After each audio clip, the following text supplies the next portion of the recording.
Bien, buenas tardes, buenas noches. La Universidad de El Salvador y el equipo nacional de Pastoral Aborigen les da la bienvenida a estas primeras jornadas indígenas USAL en DEPA. El objetivo de estas jornadas es acompañar la lucha de los pueblos indígenas desde la educación y la comunicación en el marco académico. Asimismo, buscamos difundir las diferentes problemáticas de los pueblos, pero especialmente señalar la importancia de valorar los derechos indígenas. No es casualidad que realicemos las jornadas en 2014. Hace muy poquito, en el mes de agosto, se cumplieron 20 años de la reforma constitucional de 1994. Esta reforma es la primera que incluye a los derechos indígenas en el artículo 75, inciso 17. Hasta ese momento teníamos el artículo 67 de la Constitución de 1853, que tenía un claro dejo etnocentrista y racista con respecto al tema indígena. Ese artículo señalaba, el viejo artículo, decía que el Congreso tenía que cuidar las fronteras, proponer un trato pacífico con los aborígenes y convertirlos al catolicismo. Antes de comenzar con los expositores, les vamos a pedir si por favor pueden apagar los celulares. Bien. Como dijimos a la mañana, sabemos que eso nunca funciona, pero por lo menos si lo pueden poner en vibrador. Y si hay volumen, todos lo vamos a mirar con muchísima mala onda. Y lo que sí invitarlos, los que son usuarios de Twitter, de Facebook, pueden compartir toda la información, fotos, con el hashtag Jornadas Indígenas USAL. Bien, de hecho, si se ingresan a ese hashtag van a encontrar un montón de compañeros, educandos, profesores que estuvieron compartiendo información. Para terminar, y ahora sí vamos a dar las palabras a los expositores, estas jornadas se solidarizan con los 5 hermanos huichís que están presos injustamente en la cárcel de Formosa. Nos solidarizamos con estos hermanos y con todos los pueblos indígenas que encaran luchas por sus derechos. Bien, ahora sí, vamos a darle la palabra a Máximo Paz. Aníbal Parera hizo un pequeño perfil y lo llamó el periodista que se convirtió en decano. Es licenciado en periodismo, maestrando en comunicación publicitaria y candidato a doctor. Es el decano de la Facultad de Ciencias de la Comunicación Social de la Universidad de El Salvador y nunca pensó que la educación sería el trabajo más feliz y menos buscado de su vida. Máximo dice, las mejores experiencias que tuve son las que me ocurrieron naturalmente porque tienen que ver con lo que realmente soy. Crítico de la realidad e inconformista nato, su sueño es generar una comunidad dentro de la universidad y con el entorno que la rodea. Sos malo, ¿eh? Me querés hacer llorar, digamos. Gracias por tan linda presentación, Damián. Y gracias por coordinar esta actividad, ¿no? Que surgió de algunas charlas en la oficina y que después cristalizaron en un montón de entusiasmo. Gracias también a los señores expositores que hoy han cedido generosamente su tiempo para poder estar acompañándonos y a todos los que trabajaron en la coordinación de esta actividad. Voy a tomarme la licencia de ser repetitivo y de poder agradecer persona a persona a todos aquellos que realmente estuvieron en la coordinación y organización de esta jornada indigenista. Al grupo de trabajo de periodismo, ¿sí? Los alumnos Argoglia, Arnoni, Bugalo, Claramunt, Eiras, Montaldo, Novais, Ortiz, Parera, Rosende, Sansone, Stanchina, Cruz Villa. De publicidad, los alumnos Calistro, Longhi, Sorati, Naveira. Al grupo de trabajo de relaciones públicas, Nosti, Marzano, Rodríguez y Virgili. La Naveira no es alumno, es la profesora, ¿no? La profesora Naveira. A la profesora Ana Kenny y a los chicos de tercer año de relaciones públicas. A la gente del CPA, ¿sí? Y al profesor Esteban Candia y a Carolina Camposto. Y a la siempre presente Nati Moure, que es asistente, ayudante y me soporta en todo, y a la profesora Raquel Soto. a Gustavo que es también, y a Luis de seguridad. Todos han aportado desde su lugar un granito de arena para que hoy podamos estar aquí compartiendo algunas ideas. Disculpen, pero voy a organizarme un poco. Ahí estamos. Esto me pone feliz a mí porque más allá del esfuerzo, digamos, de todos los involucrados, tiene que ver con algo espontáneo, ¿sí? Un profesor que de alguna manera es inspirado por una temática y que logra, digamos, inspirar a otros profesores y alumnos para participar libremente sin ningún tipo de imposición institucional, ¿sí? Y lo que se genera es realmente genuino. Entusiasmo, participación, dinamismo y una actividad muy bella, digamos, que hoy a la mañana ha rendido un montón de frutos y estoy seguro que hoy a la tarde también va a ser sumamente interesante. Además del tema en sí, ¿no? Que es definitivamente significativo. Yo no soy especialista en pueblos originarios ni indigenismo. Realmente me han precedido y hoy están aquí profesionales y especialistas que pasan y dedican su vida al tema, ¿no? Sería una falta de respeto realmente opinar siquiera. Entonces, cuando Damián me pidió que compartiera al menos unos minutos con ustedes y abriera, digamos, los bloques, entendí que tenía que hablar de lo que sé, o por lo menos de lo que puedo opinar, que es la comunicación. Y se me ocurrió intentar dilucidar por qué el problema de los pueblos originarios no está en la agenda de los medios de comunicación social. Porque hay que aceptar que no están en la agenda de los medios de comunicación social. ¿Por qué la cuestión de los pueblos originarios no está en la agenda de nuestra vida? ¿Por qué nosotros no nos preguntamos? ¿Por qué está elidido, digamos, de nuestra experiencia cotidiana? Escribí, digamos, para tratar de variar algunas ideas y les prometo que va a ser muy concreto y después vamos a pasar al resto de los expositores. Permítanme compartirles un primer concepto, que en realidad ninguna sociedad es capaz de avanzar si no presta atención a su historia y a sus raíces. El 12 de octubre de 1492 estuvo muy lejos de ser un encuentro de dos culturas. Ese día marca, de alguna forma, el inicio de una colonización, ¿no? Europea, una colonización europea en el continente americano, con el desembarco de ejércitos que instauran verdaderos imperios coloniales. Probablemente saqueos de riquezas, esclavitud de culturas que habitaban ese suelo que después se llamó América.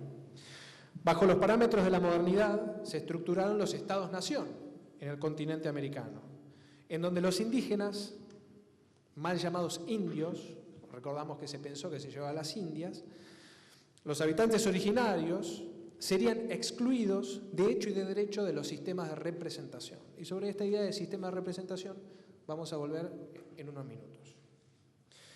En los marcos constitucionales que se van a establecer en el inicio de las repúblicas latinoamericanas, la figura del ciudadano no va a contemplar la diferencia y va a excluir de manera explícita a los pueblos originarios de todo sistema de representación, del entramado institucional propio del Estado.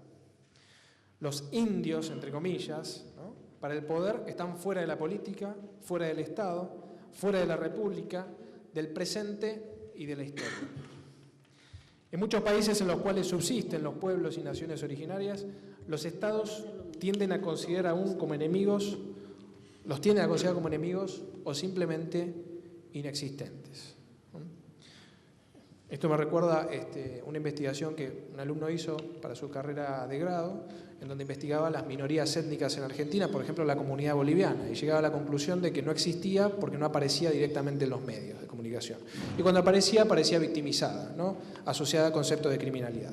Bueno, en muchos casos, respecto a los pueblos originarios, directamente no existen. Más de 300 años después de aquel 12 de octubre, en la segunda mitad del siglo XIX se configura el Estado-Nación argentino, bajo el paradigma de la llamada generación del 80. Su objetivo era generar un tipo de sociedad muy similar a las sociedades europeas de la época, cuyo requisito era ejercer un control político y militar sobre el territorio y sus habitantes. Esto se verifica muy claramente en las llamadas campañas al desierto, que fueron referenciadas por algunos expositores en esta jornada. concepto de desierto, ¿no? Como algo en donde no existe nada, ¿no? Influyó en un tipo de violencia que es la violencia simbólica hacia aquellos que habitaban el suelo llamado americano.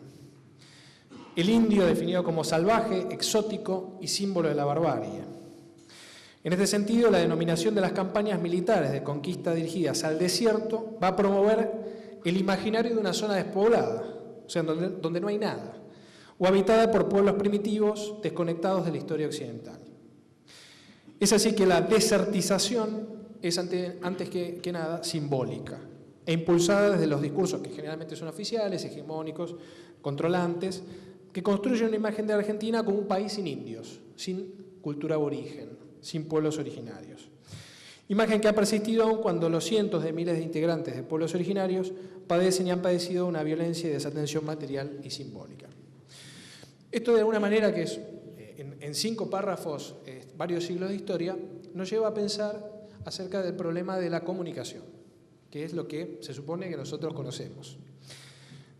Y la comunicación y el problema de las representaciones sociales que se generan a partir de la comunicación. Esto estimo, quiero creer, que muchos de ustedes, como profesionales estudiosos de la comunicación, ya más o menos lo saben, que la comunicación es productora de representaciones sociales, que es un lugar estratégico de configuración de modelos de sociedad, en donde se trata de entender que a las prácticas sociales como experiencias de comunicación, reconociendo que el espacio de estas prácticas se encuentra atravesado por luchas de poder, en función de las cuales se ponen en juego estrategias y dispositivos de comunicación, ¿no? O sea, no es necesario ser Foucaultiano, leer a Foucault, para saber, digamos, que la configuración de dispositivos, de estrategias, de estereotipos y de figuras que compartimos en lo social tienen que ver justamente con intereses que muchas veces son cruzados y que se reconfiguran constantemente y que generalmente son impuestos desde ciertos lugares. Los imaginarios sociales, en este sentido, moldean las formas de percibir, de actuar y de significar en una sociedad estableciendo patrones. Los imaginarios se presentan como cruciales para configurar las posibilidades de acceso de los pueblos originarios a los medios de comunicación y más aún a sus propios medios. Si los pueblos originarios no existen, si solo son parte de la historia, de un museo, de un afiche, no tendrían por qué enunciar sus palabras, no tendrían que decir nada. No tendrían ideas, no tendrían propuestas, ni demandas políticas que los incluyan y los tengan como protagonistas. Los medios de comunicación social, ¿sí?, se presentan en la actualidad como actores importantísimos en la estructuración de la vida pública, son escenarios, generando escenarios y son agentes de representación de lo social. Es decir, a la vez que transmiten creencias, conocimientos e imágenes, promueven modelos de interpretación sobre los mismos. Acá igualmente no se trata de un factor de demonización, digamos, de los medios de comunicación. Hay, digamos, bibliografía extensa acerca de los estudios sobre la televisión, por ejemplo, y la manera en que pueden no generar estereotipos sociales. Y también en esos textos se habla de la necesidad de no demonizar, digamos, a los medios. Y entender que en algún punto, en alguna situación, no solo funcionan como productores, sino también como agentes reflectores, que también funcionan especularmente, ¿no? El medio a la vez propone ciertos modelos, pero también refleja algunos modelos respecto a lo que somos como sociedad. Por lo cual, la conclusión algo triste sería, si a los medios de comunicación no les interesa plantear la cuestión de los pueblos originarios, probablemente a la sociedad tampoco le interese o no le esté interesando el tema. Lo cual, digamos, nos lleva al tercer punto, que cierra estas palabras iniciales mías, tratando de entender qué le pasa, digamos, al cuerpo social. Porque si entendemos que la historia fue para un cierto lugar y que los medios van para cierto lugar, tenemos que tratar de entender desde un punto de vista tal vez microsociológico qué es lo que sucede en el cuerpo social, la estructura de la sociedad, ¿no? Para poder, no digo aceptar, pero sí enmarcar la cuestión de la ausencia del indigenismo de los pueblos originarios de nuestra cotidianidad. Aquí, digamos, la idea que se me apareció y que es interesante y que, digamos, es recurrente es el de la despolitización, ¿no? Que generalmente va acompañado de un proceso de frivolización. No es un concepto nuevo, quien haya estudiado ciencias políticas lo conoce. Conoce a Castoriadis, a Cornelius Castoriadis o a Zygmunt Bauman, que fue deudor de él, como divulgadores. Conocen la teoría crítica. Digamos, hay todo un corpus teórico que desde la academia se puede recurrir para entender, digamos, por qué la sociedad entiende lo originario o no lo entiende en absoluto. En un trabajo muy lindo antes de morir, que se llamaba Ciudadanos sin brújula, Castoriadis sentaba los conceptos de la despolitización como una erosión absoluta, casi total, de la vida política del individuo, ¿sí? Y la cuestión de los pueblos originarios se enmarca en el fondo en la dinámica sociopolítica, ¿no? Porque, digamos, a ver, es necesario poder discutir, es parte de la política de un pueblo, de una sociedad, poder plantear el tema de sus propias raíces y en qué espacio lo ubica, ¿no? Y también es parte de la no política no ubicarlo ni discutirlo. Entonces, de alguna manera Castoriadis en Ciudadanos sin brújula nos orienta hacia ese lugar y, bueno, él dice que en realidad las grandes pasiones humanas, lo que nos permite tener la pulsión de la voluntad de levantarnos todos los días, se ha, digamos, trasladado de la discusión ideológica y la participación política hacia la dialéctica del consumo, ¿no? En un pasaje que siempre recuerdo, Castoriadis decía que hoy las personas se pasan mucho tiempo debatiendo entre dos productos, pero ningún tiempo debatiendo entre dos ideas, ¿no? ¿Qué es mejor, si este automóvil este otro, si los productos Lancôme o Estée Lauder? Pero realmente no nos importa la participación cívica desde el punto de vista político ni los problemas que atañen a la sociedad. Esta cuestión de la estrategia del consumo sistematizada, organizada tecnológicamente, en un sistema de reenvíos completo, ¿sí? Que no presenta fisuras y que es un movimiento general de la humanidad hacia el placer del displacer. Y esto también es interesante porque no hay ningún culpable, digamos. Es un movimiento general de la humanidad que dice que todos somos responsables y ninguno también, ¿no? Como una gran oleada histórica hacia el consumo que deja de lado cualquier, hasta diría, pulsión estética. Ya ni siquiera hablemos ético-moral. Bueno, desde ese lugar tal vez se entiende que no sea propicio la emergencia mediática de la cuestión de los pueblos originarios, dado que en realidad los medios son productores, pero a la vez reflectores de lo que nos sucede como sociedad global. Alternativas, y para esto, para ir redondeando esta pequeña exposición, cito a otro autor que me gusta mucho, que es Martín Barbero, que se pregunta cómo pensar los pueblos originarios en su multiplicidad y heterogeneidad en un mundo, ¿sí?, que no respeta, digamos, lo originario.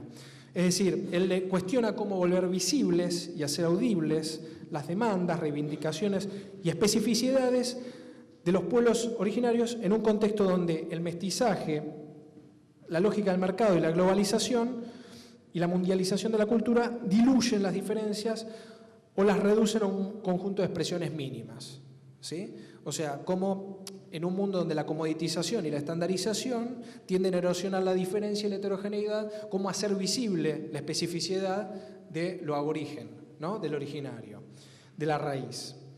Y él dice también algo que me parece que es un desafío, ¿no?, que las acciones mediáticas digamos, y las inclusiones sociales de los pueblos originarios hasta ahora han tomado visos de defensa, ¿no?, digamos, de resistencia simbólica, intentando insertar en las lógicas mediocéntricas de los sistemas dominantes factores de equilibrio en la disputa de poder. O sea, hasta ahora, digamos, el discurso del originario ha tomado un cariz de defensa, digamos, ¿no?, de resistir frente a un avance global. Y plantea, ¿no?, y tal vez ha sido uno de los desafíos que estuvo tácitamente durante toda esta jornada, es cómo se puede proyectar el futuro de una nación, de un pueblo, de un cuerpo social que se pueda soñar desde su origen, ¿no?, que pueda aprovechar la sabiduría del originario en función, obviamente, de su propia proyección. Decía Castoriadis, las sociedades que no pueden entenderse como grupo, que no pueden soñarse, no pueden soñar un futuro juntos, ¿no?, y no pueden proyectar un futuro juntos. Tan solo algunas ideas de lo que puedo hablar, que son los medios de comunicación. Realmente esto es una gota en el océano del tema de los pueblos originarios.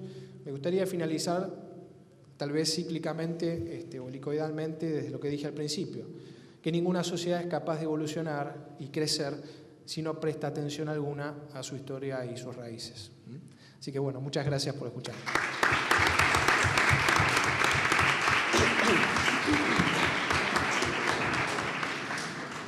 Muchas gracias, Máximo. La segunda de los expositores es María Josefa Ramírez, Kiki, ¿sí?, conocida cariñosamente. Camila Montalto la llamó la monja activista. María Josefa Ramírez es monja y lucha por los derechos de los guaraní. Hace más de 20 años que fue trasladada de San Nicolás a Misiones por su congregación y hoy es la coordinadora regional del noreste Argentina del equipo nacional de pastoral aborigen.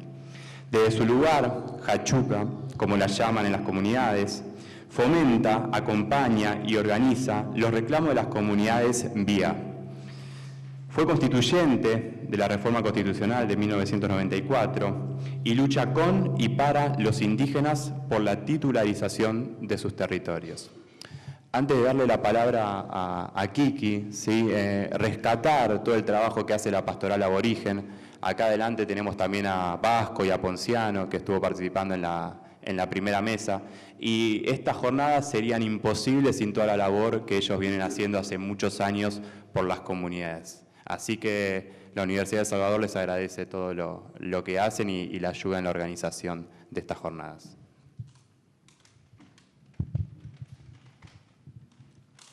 Buenas tardes. Yo voy a hablar de ENDEPA, pero no les voy a contar como si estuviera describiendo esta organización desde afuera. Lo que voy a compartir con ustedes es desde mi propia experiencia de lo que es ENDEPA. Es decir, voy a contarles lo que es esta organización desde mi propia vivencia. Bueno, se preguntarán, ¿qué es ENDEPA? ENDEPA es equipo de pastoral aborigen, equipo nacional de pastoral aborigen, significa ENDEPA, es parte de la Iglesia Católica al servicio de los pueblos indígenas. Nosotros nos identificamos con espíritu y práctica ecuménica y diálogo interreligioso, porque muchos de nosotros que pertenecemos a ENDEPA desarrollamos nuestras actividades en espacios no católicos o no solamente católicos. ENDEPA está distribuida de las 60 diócesis que tiene la Argentina, está en 20 diócesis y distribuida en 3 regiones del país. En el NEA no hay sur, o sea, estamos en 17 provincias. En Misiones, de donde vengo, que comparto la vida con los Bea Guaraní, ellos conservan su espiritualidad tradicional, sus expresiones ancestrales en cuanto a todo lo que es religioso. Pero también muchos miembros de comunidades indígenas pertenecen a distintas iglesias evangélicas que por llamado de estas comunidades nosotros los acompañamos. Articulamos también con distintas iglesias, con distintos pastores, diferentes iglesias que están dedicadas también a esta pastoral. Por articular, por dialogar con estas diferentes expresiones religiosas, es que nosotros nos identificamos con esto que les decía antes, con espíritu ecuménico y diálogo interreligioso.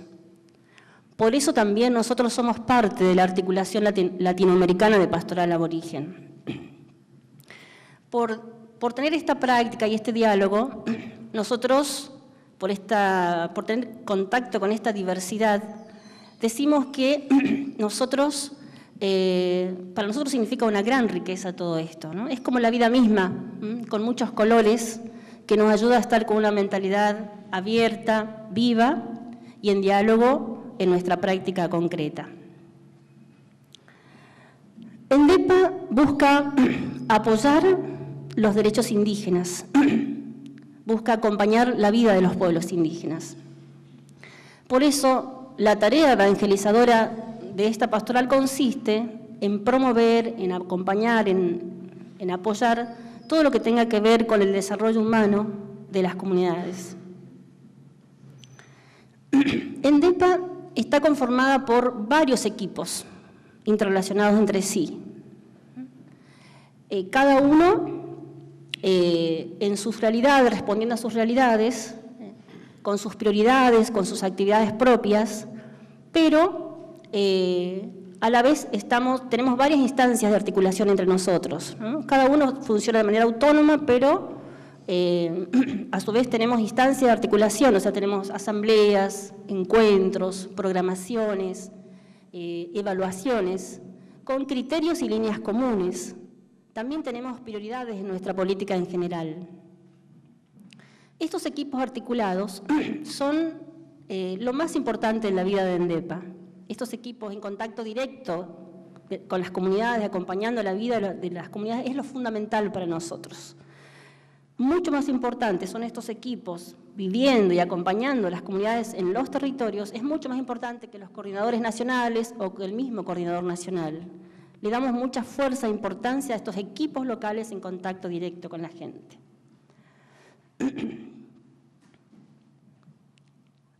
Una metodología esencial del trabajo de ENDEPA es hacerlo en equipo. Es una forma de encarar la tarea, de ir hacia las comunidades, pero no solamente por razones de estrategia y de eficacia, sino como una forma de cuerpo y de comunidad, donde en estos encuentros y reuniones que son muy importantes, compartimos también nuestra fe, nuestras búsquedas, nuestras reflexiones, nuestras inquietudes, compartimos también nuestros aciertos, nuestras dificultades, nuestros interrogantes. Trabajar con las comunidades indígenas demanda de nosotros un análisis permanente de nuestra formación, de nuestra cultura. Y nos damos cuenta que no lo podemos hacer de manera aislada y desde nuestra única visión. Tenemos que analizar permanentemente búsqueda de caminos para ver cuáles serían los pasos más acertados. Este encuentro de equipos, estas reuniones, nos permite también, o esto de ir como equipo hacia los pueblos, hacia las comunidades, nos permite también poner en común al servicio de la misma causa nuestros saberes, nuestros tiempos, posibilidades, y una creatividad imprescindible para esto que recién está comenzando en nuestro país, que es el tema de la interculturalidad. Bueno, se preguntarán ¿qué hacemos? ¿Qué hacemos estos equipos en contacto con las comunidades? Acompañamos la vida de las comunidades y sus luchas por el respeto a sus derechos, que como decía antes Damián, hace apenas 20 años fueron reconocidos en la Constitución Nacional.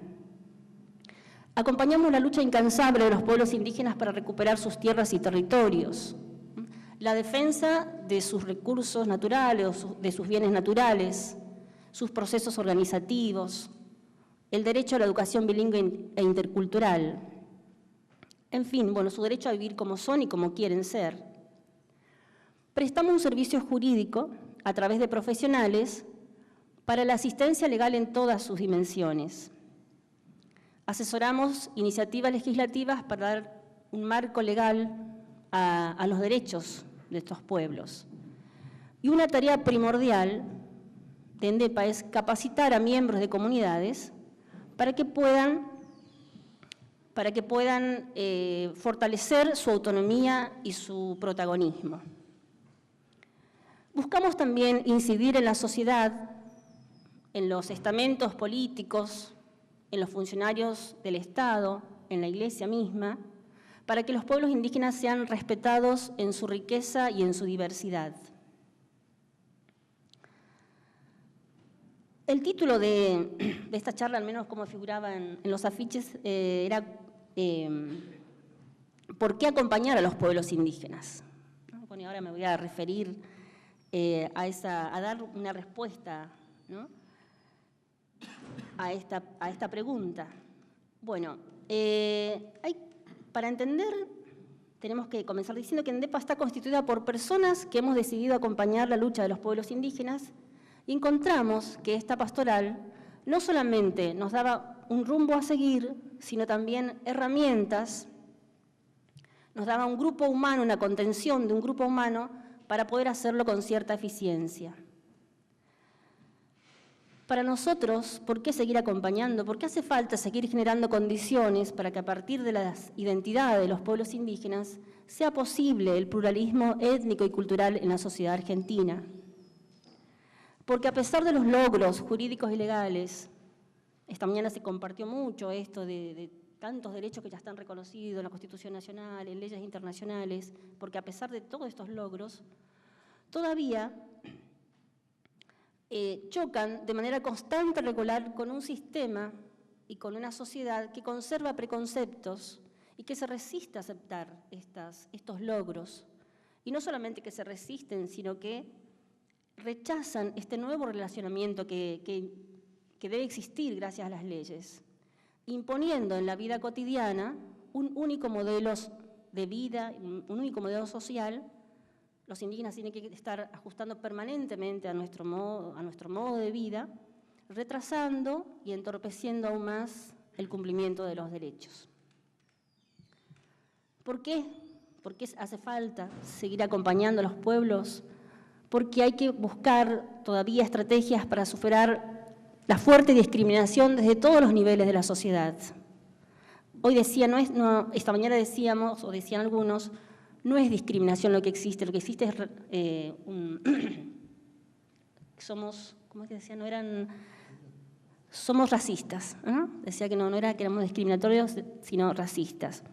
Todavía hace falta superar eso, porque sus territorios sufren nuevas invasiones, con la expansión de la frontera agrícola, con los proyectos turísticos que se imponen en las comunidades sin una plena, buena participación, con la explotación de los recursos mineros, petrolíferos, los montes, los bosques.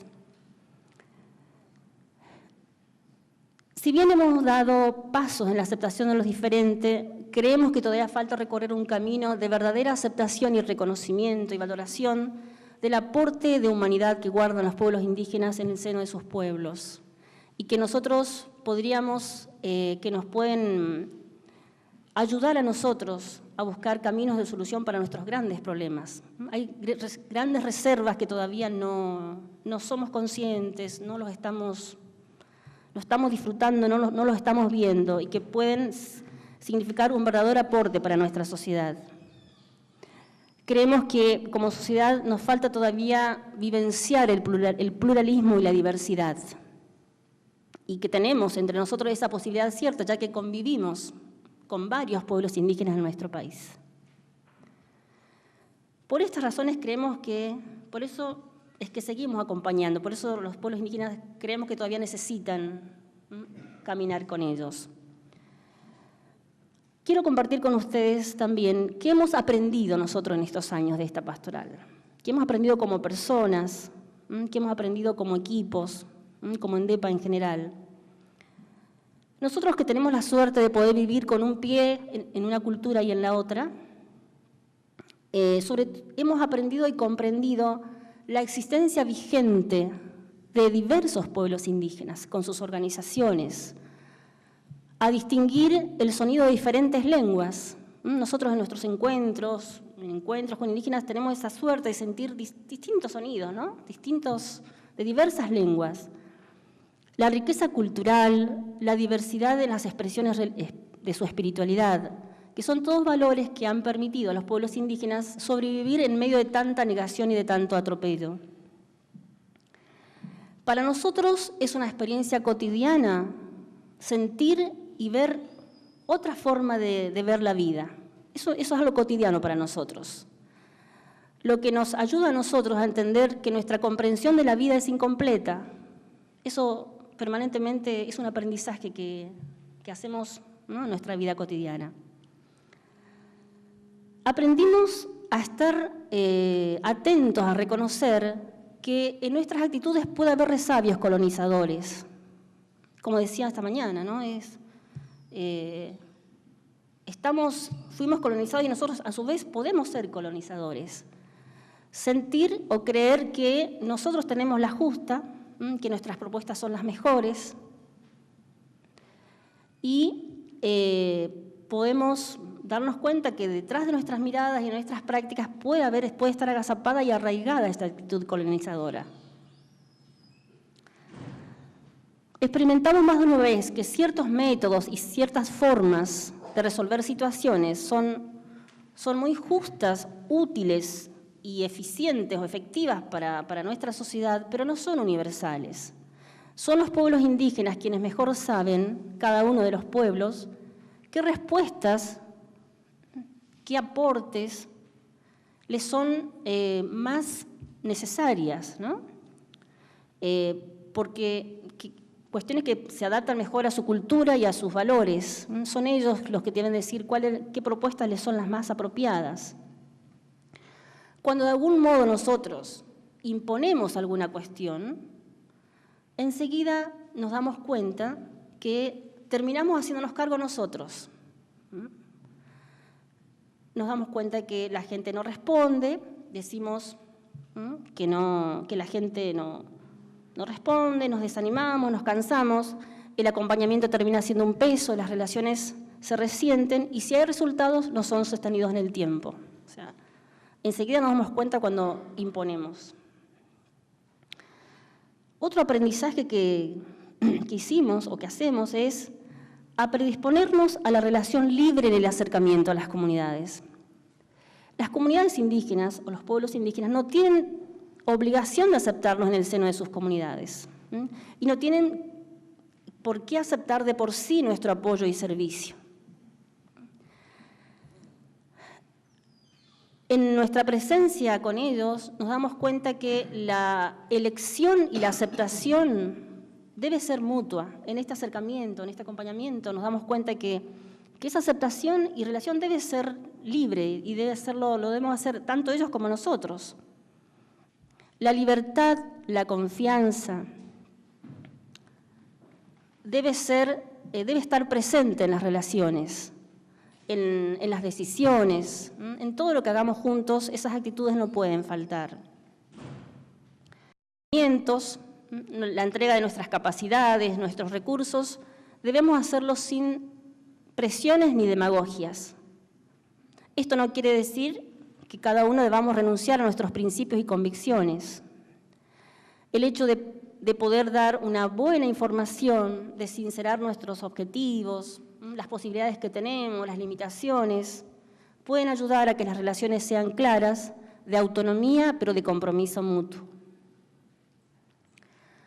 Aprendimos también en estos 34 años a trabajar y articular con otros. Los pueblos indígenas tienen una sensibilidad muy particular para integrar las diferencias. Por eso no tienen dificultades en integrar entre sus aliados a grupos y personas de diferentes corrientes, ideologías, creencias. Ellos capitalizan esas diferencias a favor de sus intereses y a favor como una oportunidad para sus necesidades. Por eso los que acompañamos a los pueblos indígenas debemos cultivar esta capacidad de articular y de trabajar con otros. Aunque sean personas de distintas procedencias, pero que tengan recta intención, debemos juntarnos, crear una red de apoyo hacia las comunidades, sin creer que nosotros podemos responder a todas las necesidades de las comunidades y tampoco a sentirnos sus dueños. Y por último, bueno, son muchas cosas más, pero bueno, agrupé en estos puntos. Por último, otro aprendizaje es que aprendimos que las necesidades de los pueblos indígenas pasan por la reivindicación como pueblos preexistentes, sujetos de derechos, que lo fundamental son sus territorios, que las soluciones deben ser sustentables, que deben ser respetuosas de su cultura. No creemos que la solución a sus problemas pase por el asistencialismo. Eso nos ubicaría a nosotros desde un lugar equivocado, peligroso, porque estaríamos poniendo en riesgo y reducirlos a la mendicidad y dañando así su dignidad. Bueno, y el último punto, por suerte ya estoy terminando y creo que ya no me falta casi nada. A ver, ¿qué desafíos sentimos nosotros que tenemos por delante? ¿ENDEPA encontró la solución mágica al reconocimiento de los pueblos originarios? No. Lo que sí estamos seguros es que necesitamos sumar voluntades. Y es por eso que estamos aquí. Integrar distintos sectores de la sociedad a favor de la causa indígena nos parece que es un desafío que tenemos que acrecentar, que tenemos que cultivar.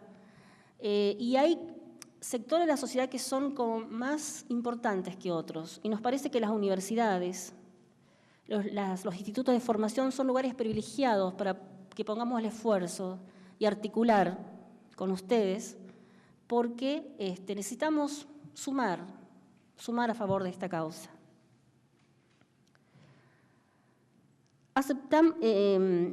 Nos parece también que otro desafío importante es poder facilitar, propiciar para que las organizaciones indígenas del país puedan fortalecerse, articularse. Queremos que los indígenas no pueden estar aislados de un pueblo con otro, tienen que estar, juntarse, fortalecerse, crecer en autonomía. Y ese creo que es un desafío también que tenemos por delante. Creemos imprescindible acrecentar el interés de los medios de comunicación en difundir los intereses reales de las comunidades. Que la realidad indígena esté presente en las redes sociales, en las páginas web, pero no desde la nota amarillenta, sino desde su persistencia y desde sus derechos. Sin duda, nuestra sociedad ha empujado a los pueblos indígenas hacia las grandes ciudades, es decir, hay cada vez más presencia de comunidades, miembros de comunidades en los centros poblados, en los grandes centros, y dejando sus lugares de origen. Entonces, un desafío hoy es descubrir estrategias de acompañamiento a las comunidades en zonas urbanas que son cada vez, que van en aumento cada vez. Y por último, insistir desde distintos ámbitos en la necesidad de construir un país multiétnico y pluricultural, porque tenemos muy claro, como alguien dijo, invisibilizarlos es la mejor forma de matarlos sin ensuciarse las manos. Gracias.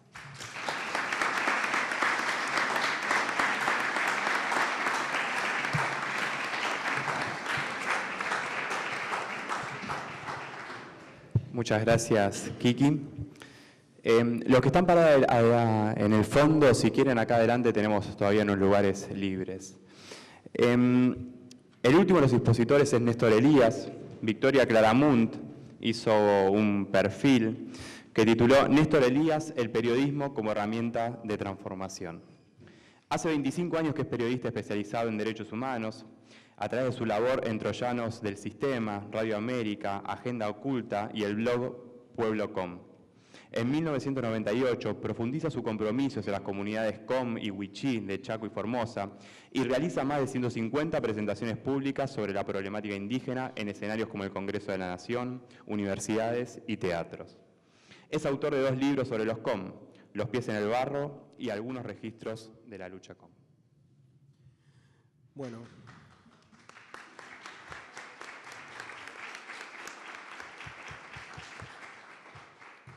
Bueno, muchas gracias. Gracias por la invitación.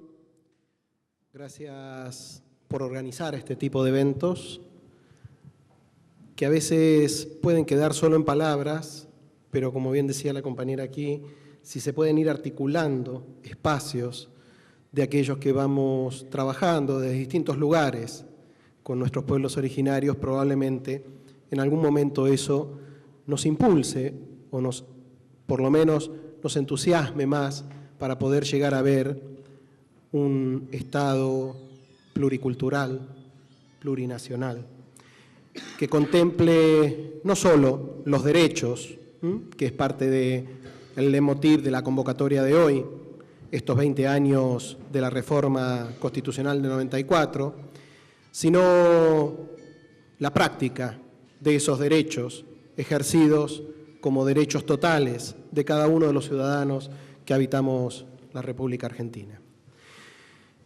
El título de mi exposición fue un poco desmesurado en realidad, para 15 minutos, periodismo, comunicación y derechos humanos, podríamos quedarnos toda la noche hablando acá. Así que lo único que vamos a intentar acercar es algunas pinceladas que generen disparadores o inquietudes que nos permitan comprender un poco más de qué estamos hablando. Voy a retomar algo de lo que adelantaron un poco mis antecesores para empezar con esa primera pincelada. Personalmente, yo creo que los argentinos nunca nos dimos un debate público, y en el 94 nos perdimos la oportunidad de hacerlo, sobre la matriz con la que fue configurado nuestro Estado.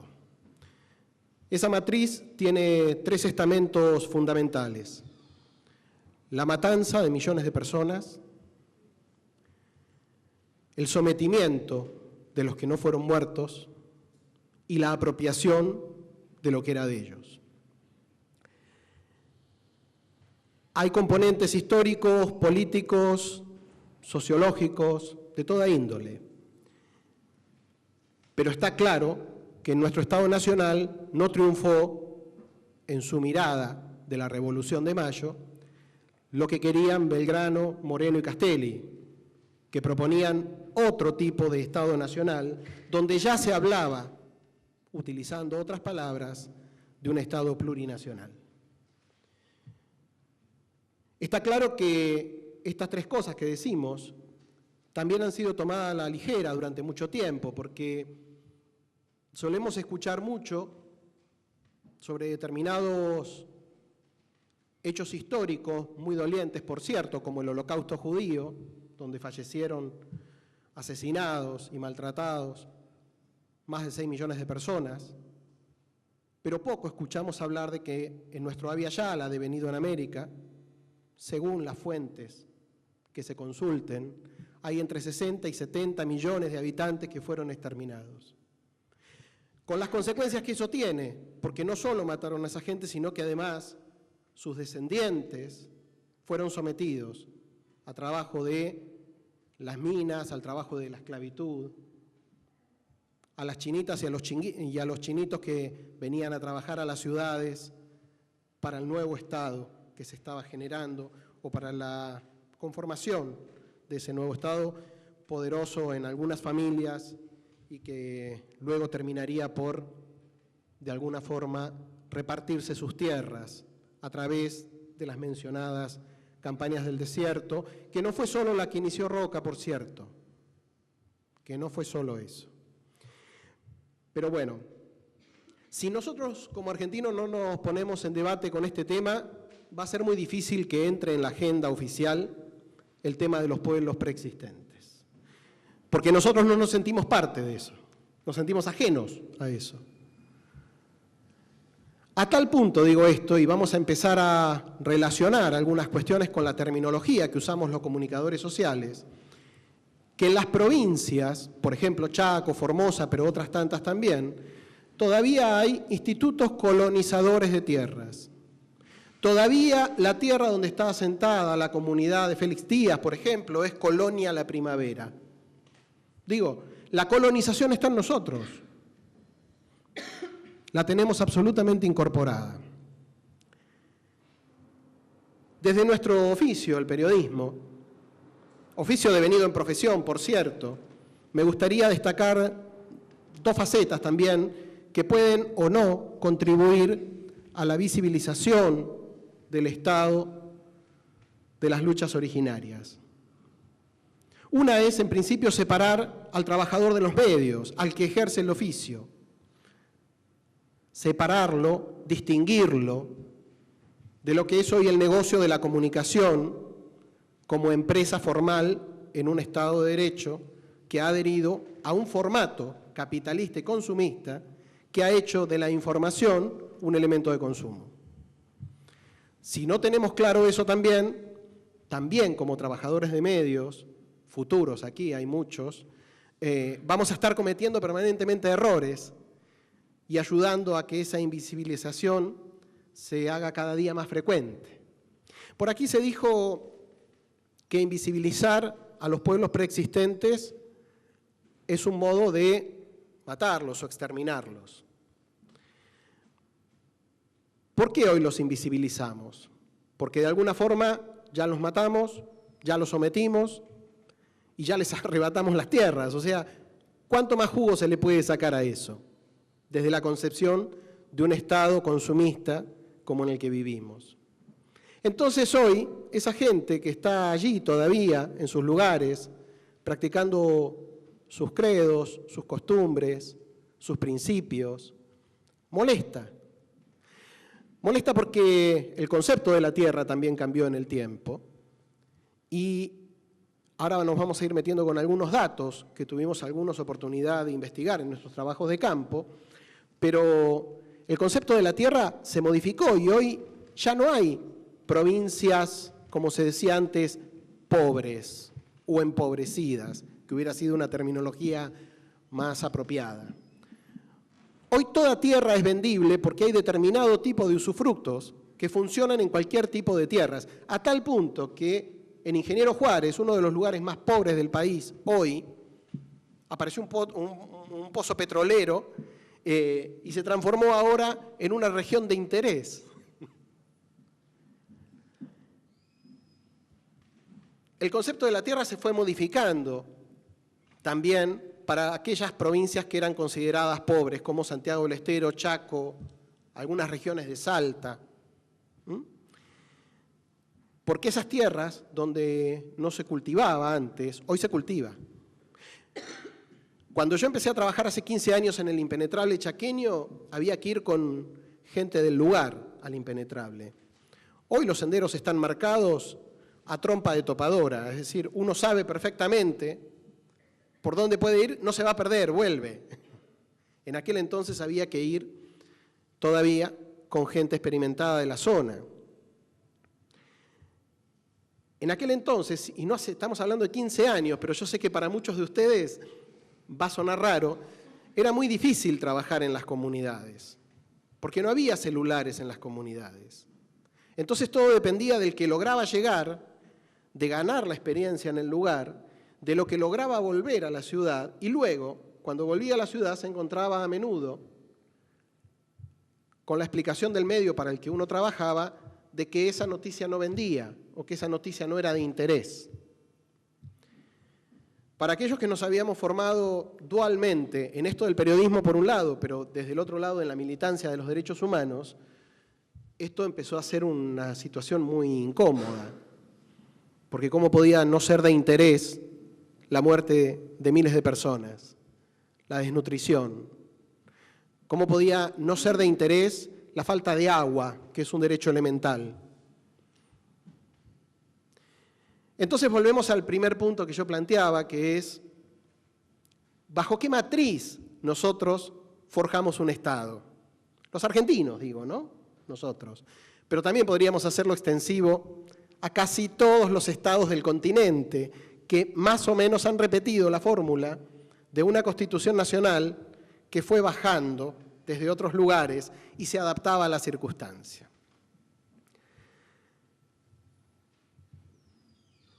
Este oficio del periodismo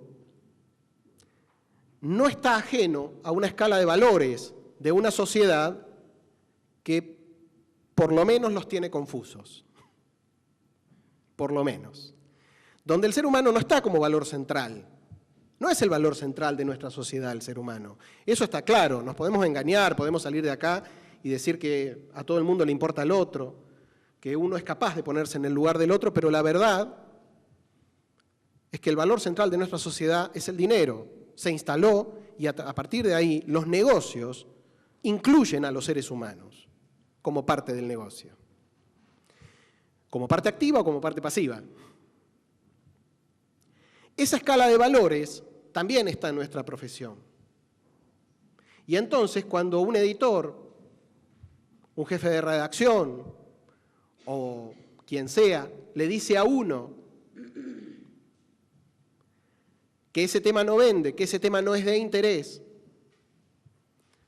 también está tomando una potestad, en principio ambigua, porque habría que ver qué es lo que él considera que es de interés.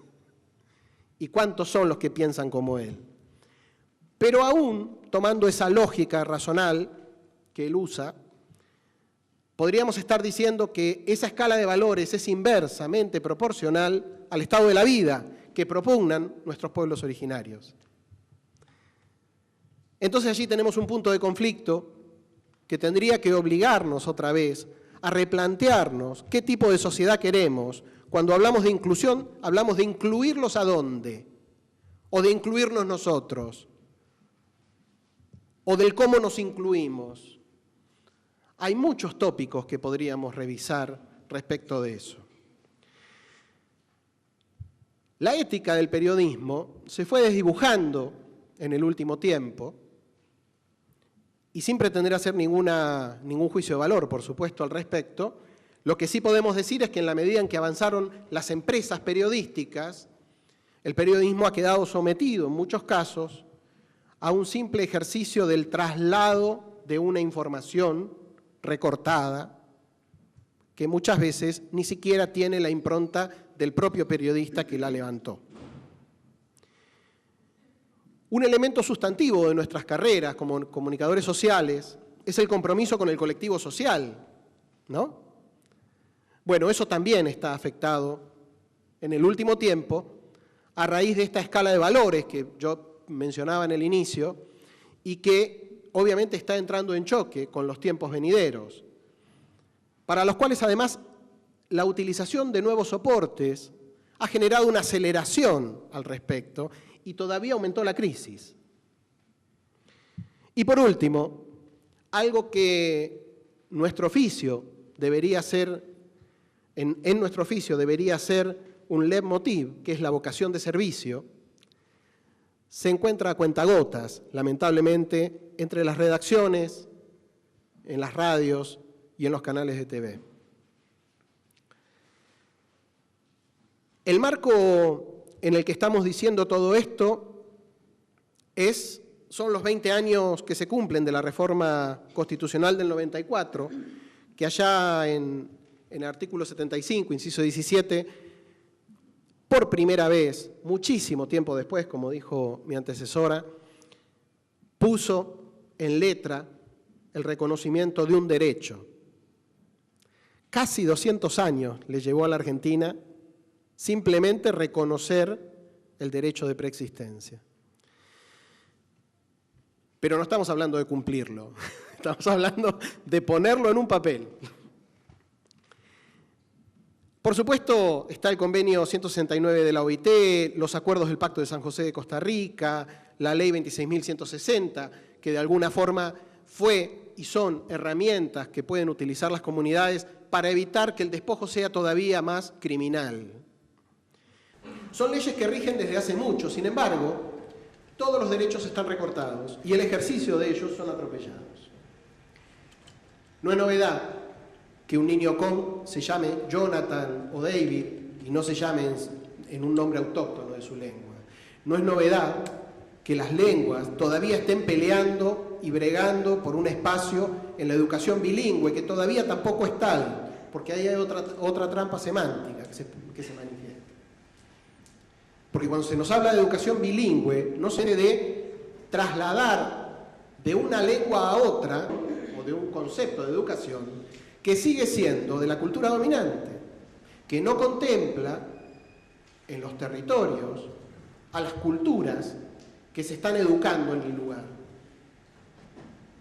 Entonces tenemos un montón de problemas todavía por resolver seriamente. Ni hablar del campo de la salud, no va a dar aquí obviamente posibilidad alguna para entrar a poner en encarnadura qué es lo que habría que hacer todos estos dichos o todas las palabras que se ponen en una ley. Yo me anoté algo que escuché estos días y que debería decir que ambiguamente me generó una contradicción, porque por un lado no lo podía creer y por el otro lado no solo lo creía, sino que es lo que me afirma que los argentinos no estamos todavía hoy dispuestos a contemplar a los pueblos preexistentes.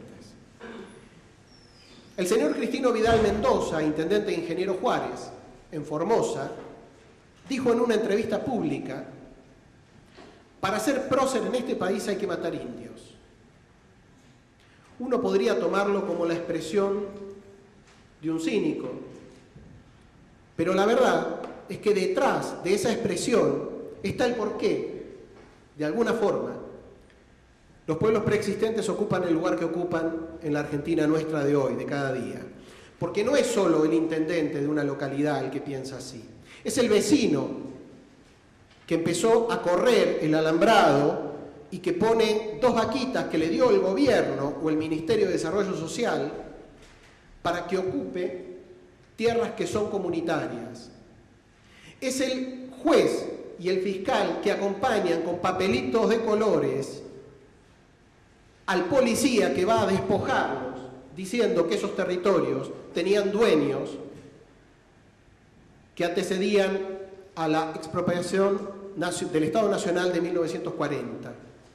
Hay elementos sociales de los 3 componentes del Estado Nacional, poder político, poder judicial y el poder ciudadano incluso, vuelvo a decir, los vecinos, lamentablemente, son los que se quedan con la tarjetita con el cual cobran los subsidios que les corresponden a las madres por su maternidad, por la asignación universal por hijo y esas cuestiones.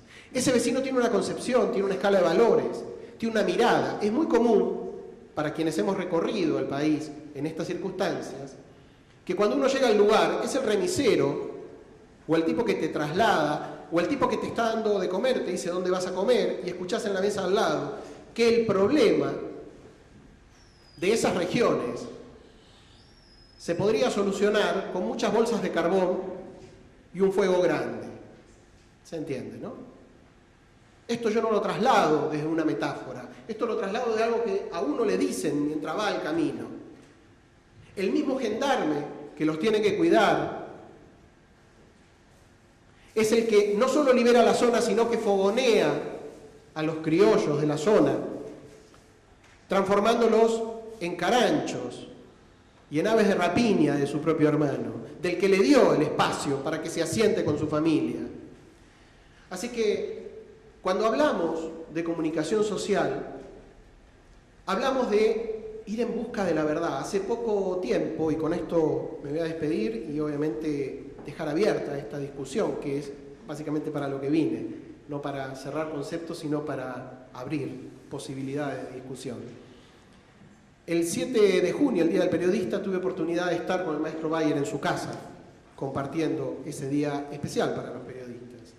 Y él me decía, el problema, Elías, es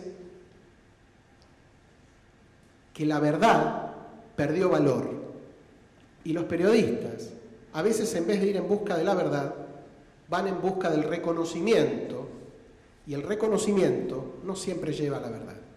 Así que les agradezco una vez más esta invitación. Obviamente me hubiera encantado hacer hasta un análisis bastante más académico, pero me pareció interesante no entrar en eufemismos y decir lo que de verdad nos pasa a los periodistas que vamos a trabajar a los lugares y que encontramos esta contradicción entre lo que dice la ley, lo que dicen los gobernantes y lo que vive la gente. Gracias.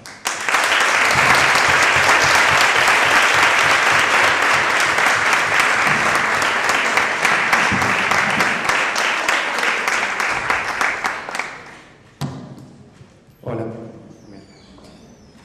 Bien, muchas gracias a los expositores.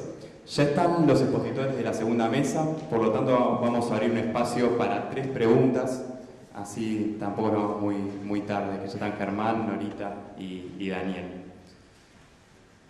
Un primer valiente, ¿se pueden acercar así?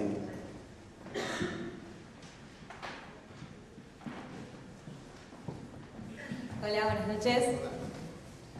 Bueno, Néstor, yo te quería preguntar, dijiste que en el último tiempo el periodismo dejó de perseguir la verdad y de poder denunciar por más de que no sea rentable, y te quería preguntar si pensás que eso es un problema del periodismo en sí, de los medios, o de que la sociedad como demandante pide que no se traten ciertos temas. A ver, en principio, si fui así de categórico, me corregiría. No puedo generalizar en el periodismo. Quiero decir que como parámetro general de lo que estamos viviendo, se ve que el negocio se antepone a la búsqueda de la verdad. Eso no implica que no haya, vuelvo a decir, trabajadores del oficio que no solo hacen muy bien su tarea, sino que además logran sortear las dificultades de los medios para los que trabajan y decir lo que hay que decir. De hecho, algunos han sido expositores durante la mañana de hoy, tengo entendido. Eso por un lado. En cuanto a la responsabilidad, yo creo que siempre es compartida. Yo creo, como dijo el decano en el arranque, que las responsabilidades siempre son compartidas. El grado de responsabilidad probablemente no sea el mismo. Quien tiene un micrófono tiene más responsabilidad que quien no lo tiene. Del mismo modo que quien ejerce el gobierno tiene más responsabilidad que quien lo votó. Pero las responsabilidades son siempre compartidas. No sé si con eso te... Una segunda pregunta. El micrófono inhibe un poco también, si quieren pueden hablar desde el fondo. Creo que se inhibieron. Kiki, te hago una pregunta yo. ¿Cuáles son las problemáticas que tienen los villa guaraní puntualmente en sus tierras, ¿no? Nosotros cuando se hicieron las entrevistas con Jorgelina Duarte nos contó el tema de las madereras. ¿Cuáles son los problemas que identifican ustedes allá? Bueno, hay un problema de fondo para mí que es el problema que trae tantas consecuencias, que es el tema de la falta de territorios asegurados para las comunidades. Es decir, y esto es grave porque no es solamente la tierra, sino que es la tierra con monte lo que necesitan nombrar. Entonces, el desmonte acelerado, la implantación de grandes extensiones de pinos en lugares de monte. Tuvimos un problema técnico. Ese es el principal problema de las comunidades, ¿no? Porque si tienen monte suficiente, la gente encuentra los remedios, de por sí no se enfermarían mucho, ¿no? Porque de ahí tienen los alimentos, el aire puro, el agua pura, como dicen ellos, si hay monte natural, el viento no tira las flores, entonces nosotros sentimos el perfume de las flores y eso nos da alegría. Un montón de cosas que les da la selva a los rurales. Entonces, el principal problema es la falta de monte. Y lo grave es que este relevamiento que busca demarcar los territorios indígenas va tan lento y el desmonte es acelerado, entonces es un poco desesperante esa situación. Ese es el principal problema, que trae consecuencias, por supuesto, porque principalmente en la salud, también este asistencialismo del Estado, estas políticas del Estado que no busca solucionar estos problemas de fondo, lo que hace es desvincular a los indígenas de la selva. Entonces, eso, con un montón de consecuencias en la organización, en la alimentación, en las costumbres. Sí, la salud es quizás lo más visible, lo que impacta así más, sobre todo en los niños. Y después una educación que realmente lo que hace es darle mucha fuerza a la cultura no indígena, a los conocimientos no indígenas, y eso hace que los niños que van a la escuela, los jóvenes, hace también no escuchen a los mayores, empieza a dejar las prácticas. Lo que hace la educación en definitiva es, en vez de fortalecer la identidad, lo que está haciendo es debilitarla. Y la injerencia del Estado es fuerte, es muy fuerte la injerencia del Estado para mal en las comunidades. Creo que les quita toda la autonomía y la fuerza de nombrar. Hola, yo voy a hacer la tercera pregunta. Y para María Josefa y también para Néstor, es lo que opinen. Dando por sentado que para lograr conciencia en el reconocimiento de los pueblos indígenas hay que tener un acercamiento hacia ellos, no solo ahora verbal, sino también ver la realidad físicamente. ¿En qué podría nutrir a nuestra sociedad, a esta sociedad occidentalizada, sus sistemas de valores y sus sistemas de creencias. ¿Y qué podríamos darles a ellos nosotros? A mí me gustaría contestarte breve, así ella te puede detallar más algunas cuestiones vivenciales. Yo creo que en la medida en que sigamos hablando de ellos y nosotros, estamos equivocando el eje. Somos nosotros, somos todos. Nosotros en ellos nos reflejamos en lo mejor y en lo peor, y ellos se reflejan en nosotros en lo mejor y en lo peor. Lo que estamos diciendo es cambiar de alguna forma el estado de relación que hay entre ellos y nosotros para que el nosotros aparezca de verdad. Porque ese estado de relación que hay hoy es todavía, querramos o no, nos sentamos incómodos o no, de dominación. Es todavía desde arriba, diría Galeano, ¿no? La mano que da desde arriba.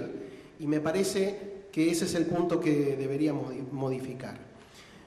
Un solo dato, si me permitís agregar, que me olvidé en la exposición y que me parece que puede ser muy importante para quienes son estudiantes de periodismo.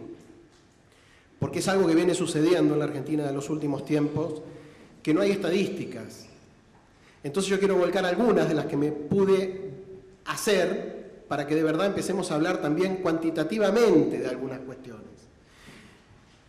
Según datos parciales, y agradezco en esto a la Universidad de Tucumán, la Universidad Nacional de Córdoba, algunas organizaciones ONGs como el Centro Mandela de Chaco y otras tantas que están trabajando efectivamente en los territorios, hay más de 9 millones de hectáreas en la República Argentina en conflicto, hectáreas comunitarias, estamos hablando. Y más de 300 comunidades en conflictos por su tierra. Me acordé cuando vos hiciste la pregunta por el tema central, ¿no? Para que tengamos un parámetro de esto, y con esto ya dejo que mi compañera pueda responderle al compañero. Esa cantidad de hectáreas es casi el 40% de la soja plantada en el país. Hay casi 25 millones de hectáreas plantadas de soja en el país. Y poco menos de la mitad son territorios en disputa por las comunidades. No estamos diciendo que en todos los casos sea por la soja, porque hay distintos elementos ahí. El turismo 5 estrellas en la zona de los Andes está muy intenso. La megaminería, la explotación maderera. Pero se entiende la dimensión de lo que estamos hablando. Último dato para que entendamos esa dimensión. Esas 9 millones de hectáreas son 480 veces el territorio de la capital federal. Entendamos de qué estamos hablando. ¿Qué pasaría si nuestra capital federal, donde vivimos nosotros, estuviera 480 veces en disputa por enajenaciones? En estas épocas que se habla tanto de los fondos buitres, ¿qué pasa con los buitres de adentro, ¿no? Esto quería mencionar como dato porque me parece que el tema central es la tierra.